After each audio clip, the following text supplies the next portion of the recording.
and a torn meniscus. Surgery was scheduled, but your game will likely never be the same. At the 2016 NBA Draft, your name is still mentioned, not as a prospect, but as a cautionary tale.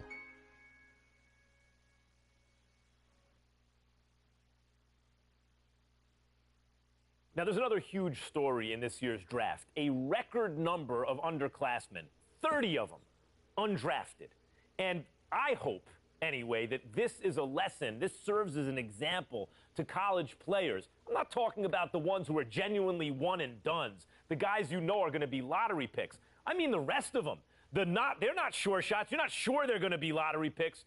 Don't just use the college system for a year thinking you're going to bounce. It doesn't work like that. If you don't have the talent, it doesn't work. You got to be cultivated in the system. Please. There you go again with your blanket generalizations. You know how you are, oh, Max. The woe is me. Oh, my Lord. I can't take it. I just can't take it. It's a case-by-case basis. You can't just blanketly decide this should not be one and dones or this should be one and dones. You got to go on a case-by-case basis. Some dudes deserve to be one and dones. Some people don't. It's on a case-by-case basis. And that is my point. Thank you for making it for me. Every kid thinks they're the exception to the rule. And members of the media like, Stephen A. Smith, are encouraging these kids to come out early. Look, Max, bottom line is this. You got to take this into consideration. You had two dudes. They were called the Height brothers. Now, you had Nick Howard. This kid had a lot of promise. What does he do? He goes to college. Very uneventful first year, no doubt. The second year, he was pretty good. Here's the problem. The NBA, it's not about pretty good. You need to be great on the collegiate level, on the prep level, in summer leagues and what have you, in order for you to get the stature that you deserve. That's the bottom line.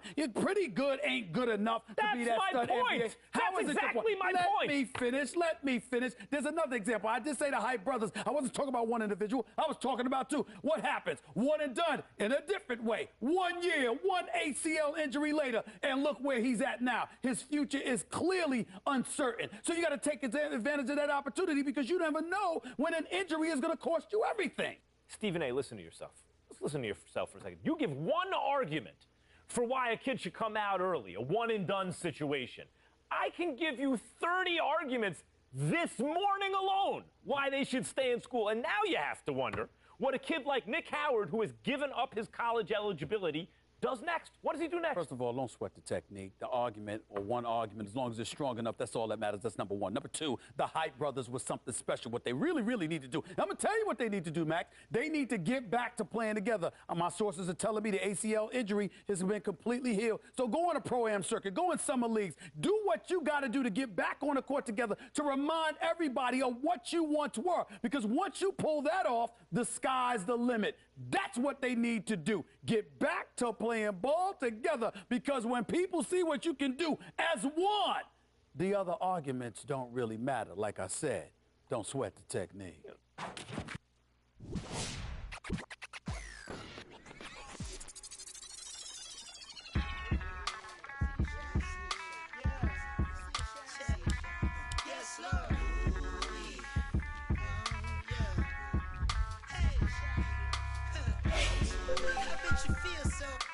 Head in the cloud, but you still come around like, ooh, I seen what you started, I know what you promised, you're on and you're popping like, ooh, soon as you put your feet to the ground, how you would get out some of that, ooh, was the same back then as you are now, except you stick around, come on, yeah, I see you shining, go and get yours, yeah, say when you come around,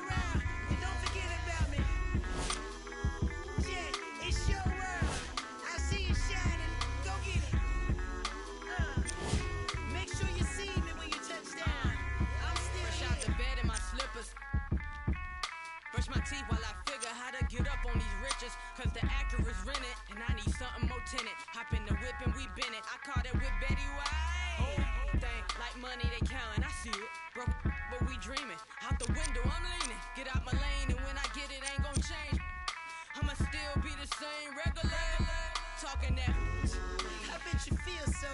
Got your head in the cloud but you still come around like, ooh, I seen what you started. I know what you promised. You're on and you're popping like, ooh, soon as you put your feet to the ground, how you would get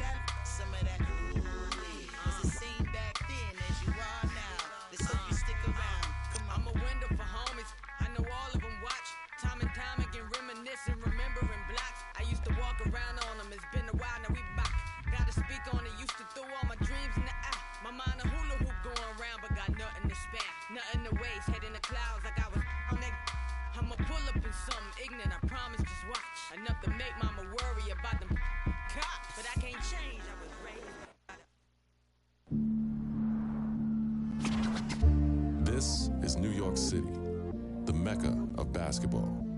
The original Rucker League began here in 1947. 9 years later, the tournament found a permanent home uptown at PS 156 Playground.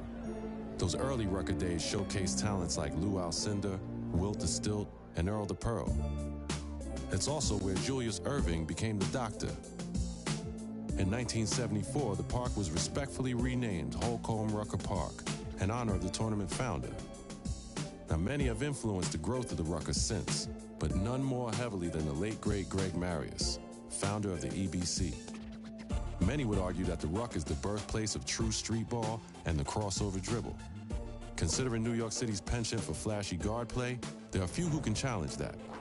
After the legendary exploits of Rucker alumni like Rod Strickland, Rafer Alston, and Kyrie Irving, it goes without saying that getting crossed up or banged on can happen to anybody at any given moment here.